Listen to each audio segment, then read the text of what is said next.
Doubt faith. അതായത് ഇത് അച്ഛൻ എന്നെക്കുറിച്ചായിരിക്കും പറഞ്ഞത്, ദൈവമേ അങ്ങനെ എന്നെക്കുറിച്ച് തന്നെ ആയിരിക്കണേ, നാട്ടുകാരെക്കുറിച്ചൊന്നും ആയിരിക്കല്ലേ എന്നൊക്കെ പറഞ്ഞുകൊണ്ട് ഈ ഡൗട്ട് ഫെയ്ത്തിനെ നമ്മൾ ചെയ്യും. അത് ബൈബിൾ ഇതിനെ വിലക്കുന്നുണ്ട്, ബാൻ ചെയ്യും ഡൗട്ട് ഫെയ്ത്തിനെ. അത് വളരെ ശ്രദ്ധിക്കണം. നമ്മൾ എന്തിനാണ് ബൈബിൾ പഠിക്കണത്? ദൈവത്തിൻ്റെ വഴികളെ മനസ്സിലാക്കാൻ വേണ്ടിയാണ്, അല്ലാതെ ചരിത്രം പഠിക്കുകയല്ല. How to deal with God, how to receive the message, even the tiny message എങ്ങനെയാണ് റിസീവ് ചെയ്യണത്. എൻ്റെ മക്കളൊന്ന് പ്രാർത്ഥിച്ചേ, കർത്താവ് നെഞ്ചത്ത് വെച്ച് പ്രാർത്ഥിക്കും. കർത്താവായ ദൈവമേ, ഞാൻ ഉടമ്പടി എടുത്തിട്ട് കുറേ നാളായി ജീവിക്കുന്ന, പക്ഷെ ഉടമ്പടി ആഗ്രഹിക്കുന്ന വഴികളിലൂടെ പക്വതയാർന്ന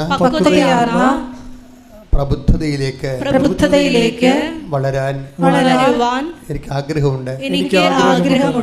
ദൈവമേ, ഈ ധ്യാനത്തിലൂടെ ആഴമായ ബോധ്യങ്ങളാൽ എന്നെ അഭിഷേകം ചെയ്യണമേ. എൻ്റെ മക്കളെ, നിങ്ങൾ കർത്താവിനോട് പറയണത്, കർത്താവ് എനിക്ക് നിന്നെ പഠിക്കണം, നിൻ്റെ വഴികളെ പഠിക്കണം, നിൻ്റെ കൂടെ സഞ്ചരിക്കണം, നിൻ്റെ ഭാഷ എനിക്ക് മനസ്സിലാകണം. കാര്യം മൊത്തം കമ്മ്യൂണിക്കേഷനാണ്.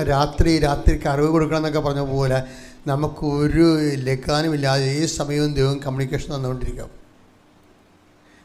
അപ്പോൾ എപ്പോഴും കമ്മ്യൂണിക്കേഷൻ വരുമ്പോൾ ശ്രദ്ധിക്കേണ്ടത്,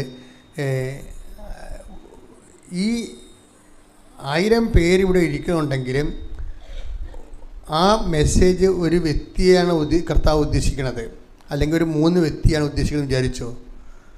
ചിലപ്പോൾ 7 വ്യക്തികളെ വരെ ഉദ്ദേശിച്ച് കൃപാസനത്തിൽ സംഭവിച്ചിട്ടുണ്ട്. 7 ഒരു മെസ്സേജാണ്. ഒരു ഗോൾഡൻ 7 എന്ന് പറഞ്ഞൊരു മെസ്സേജ് വന്നില്ലായിരുന്നു? എത്ര പേരാണ് സാക്ഷ്യം പറഞ്ഞത് ഗോൾഡൻ 7ൻ്റെ?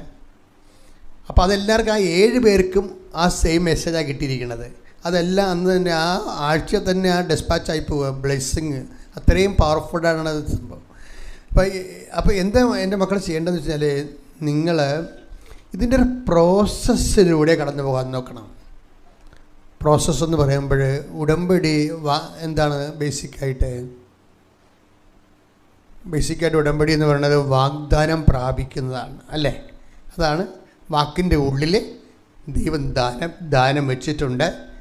എൻ്റെ ജീവിതത്തിൻ്റെ പർട്ടിക്കുലറായിട്ടുള്ള ദാനം എൻ്റെ ഉടമ്പടിയിലൂടെ ഞാൻ റിലീസ് ചെയ്തിരിക്കുന്നതാണ് ഈ ഉടമ്പടി ജീവിതം എന്ന് പറയണത്. അപ്പോൾ ഈ വാഗ്ദാനം പ്രാപിക്കാൻ വേണ്ടി